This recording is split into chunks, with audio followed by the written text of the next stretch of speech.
और चलिए अब आपको सीधे लिए चलते हैं लखनऊ, जहां पर राष्ट्रीय संगोष्ठी का आयोजन किया जा रहा है। मुख्यमंत्री योगी आदित्यनाथ इसमें शामिल हुए। लाइव तस्वीरें आप देखिए। हमारे कुछ एफपीओज हैं, जिसमें से श्री निर्मल वाशने जी एवं अमरजीत सिंह, एफपीओ मुजफ्फरनगर। जोरदार तालियों से हमारे ये सभी फार्मर प्रोड्यूस ऑर्गेनाइजेशंस हैं, ये बहुत मेहनत करते हैं जब जाके हमारे किसानों के लिए जो उपलब्धियां उन्हें प्राप्त होती हैं। उसके बाद है श्री चंद्रपाल सिंह एंड श्रीमती प्रीति सिंह जी, ये कृषि एंटरप्रेन्योर हैं अलीगढ़ से, अलीगढ़ जनपद डेयरी फार्म सप्लाई चेन। जोरदार तालियां इनके लिए। श्री NS चौहान एवं अंकुर सिंह जी ग्रेटर नोएडा से हैं, ये द्रोण प्रशिक्षण अकादमी और स्किल डेवलपमेंट का संचालन कर रहे हैं। बहुत बहुत बधाई आप सभी को। अब उपहास के ऑनररी फेलो अवार्ड्स हैं, जिसमें सबसे पहला जाता है डॉक्टर R विश्वनाथन जी, पूर्व निदेशक IASRI, और उसकी तरफ से डॉक्टर दिनेश सिंह हमारे निदेशक महोदय इस पुरस्कार को ग्रहण करते हुए। ये बहुत ही खास मोमेंट है हमारे ISR के सभी वैज्ञानिकों, सभी कर्मचारियों के लिए। डॉक्टर T दामोदरन, निदेशक ICR CISH लखनऊ, जोरदार तालियां हमारे CISH के निदेशक महोदय अपना पुरस्कार प्राप्त करते हुए। और डॉक्टर सुनील कुमार निदेशक की जगह डॉक्टर संजीव कुमार जी आएंगे। डॉक्टर संजीव कुमार IFSR मोदीपुरम की तरफ से। और डॉक्टर पंकज कुमार कौशल, निदेशक IGFRI झांसी, ये हमारा grassland and fodder research institute जो झांसी में है, उसके लिए एक बार जोरदार तालियां बजानी चाहिए कि हमारे वहाँ के निदेशक महोदय आज पधारे हैं, जिनके अथक प्रयास से आज बुंदेलखंड अपने इतने अच्छे कार्य प्रगति पे चल रहा है। अब कुछ उपहास के MD memorial life time achievement award है, जो डॉक्टर भूपेंद्र वीर सिंह सिसोदिया जी को जाता है। He is a former professor and head department of agriculture statistics NDUT Ayodhya. जोरदार तालियां हमारे भूपेंद्र वीर सिंह जी, इनको MD पाठक मेमोरियल लाइफ। उपकार डॉक्टर संजय सिंह जी।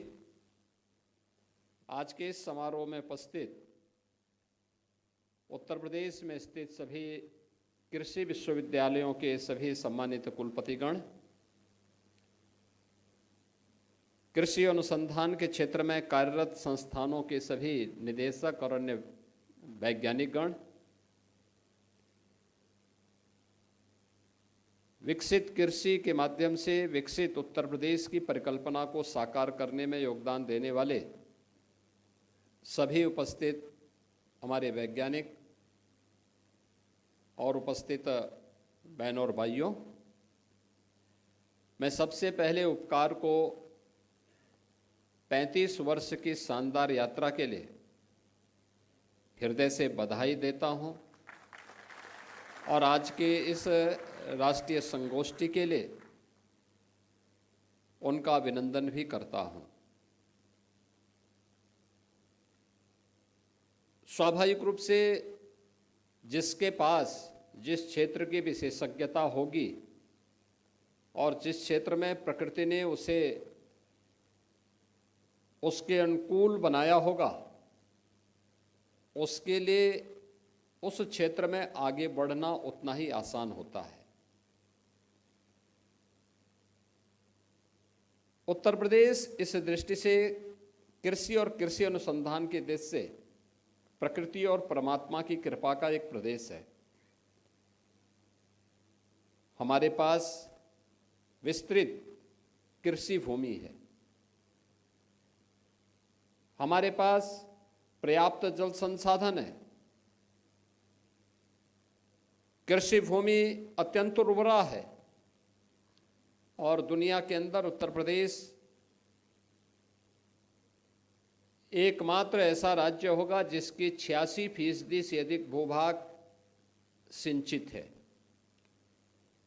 स्वाभाविक रूप से एक तरफ प्रकृति और परमात्मा की एक कृपा और दूसरी ओर यहाँ पर कार्यरत केंद्र और राज्य सरकार के कृषि विश्वविद्यालयों का एक बेहतरीन संचालन। उत्तर प्रदेश सरकार स्वयं 4 कृषि विश्वविद्यालय पहले से संचालित कर रही है, 5वां कृषि विश्वविद्यालय भी स्थापित हो रहा है। केंद्र सरकार के द्वारा भी प्रदेश के अंदर पहले से ही कृषि विश्वविद्यालय संचालित हो रहे हैं और 15 से अधिक कृषि अनुसंधान के लिए कार्यरत संस्थान प्रदेश के अंदर कार्यरत हैं। 89 कृषि विज्ञान केंद्र भी अपने अपने क्षेत्र में अपनी अपनी विशेषज्ञता का लाभ प्रदेश के अन्नदाता किसानों को प्रदान करते हैं। इस सब के बावजूद अभी तक हमारी जो प्रगति है, हमारे अन्नदाता किसानों की जो स्थिति है, वह बहुत चौंकाने वाली तथ्य प्रस्तुत करता है। प्रदेश के बामुश्किल 25 से 30% किसान ही ऐसे हैं जो वैज्ञानिक शोध और अनुसंधान के इन कार्यों को प्रभावी ढंग से अपनी खेती में लागू कर पा रहे हैं, और उसका परिणाम भी है। मैं बार बार जिस बात को कहता हूं कि यह सच है कि देश की आबादी का 16% हिस्सा उत्तर प्रदेश में निवास करता है। यह भी सच है कि देश के अंदर कृषि योग्य कुल भूमि का केवल 11% उत्तर प्रदेश में है। और यह भी सच है कि देश के अंदर खाद्यान्न उत्पादन का इस 11% भूमि पर हम लोग 20% से अधिक खाद्यान्न उत्पादन कर रहे हैं। लेकिन मेरा ये मानना है कि उत्तर प्रदेश की भूमि की समतलीकरण को देखते हुए, उसकी उर्वरता को देखते हुए, जल संसाधन को देखते हुए अभी इसमें इससे 3 गुना अधिक उत्पादन लिया जा सकता है। लेकिन इसके लिए हमें कृषि शोध और विकास को आगे बढ़ाने के लिए पूरी प्रतिबद्धता के साथ आगे बढ़ना पड़ेगा।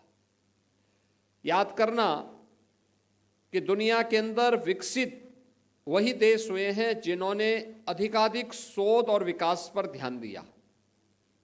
वे अलग अलग क्षेत्र में हो सकते हैं। किसी ने स्पेस साइंस में किया होगा, किसी ने आईटी एंड इलेक्ट्रॉनिक्स के फील्ड में किया होगा, किसी ने एटॉमिक्स साइंस में आगे काम किया होगा। अलग अलग फील्ड में जिसने जहां पर उसको दिया वह उस क्षेत्र में आगे बढ़ा। और हमारा यह मानना है कि उत्तर प्रदेश के अंदर इस क्षेत्र में केवल देश का ही नहीं, दुनिया का पेट भरने की सामर्थ्य है। कृषि, हॉर्टिकल्चर, वेजिटेबल के लिए हम बहुत कुछ कर सकते हैं, लेकिन अभी भी हम लोग यहाँ की जो हमारी क्लाइमेटिक जोन के अनुसंधान को आगे बढ़ाने, प्रकृति के व पर्यावरण के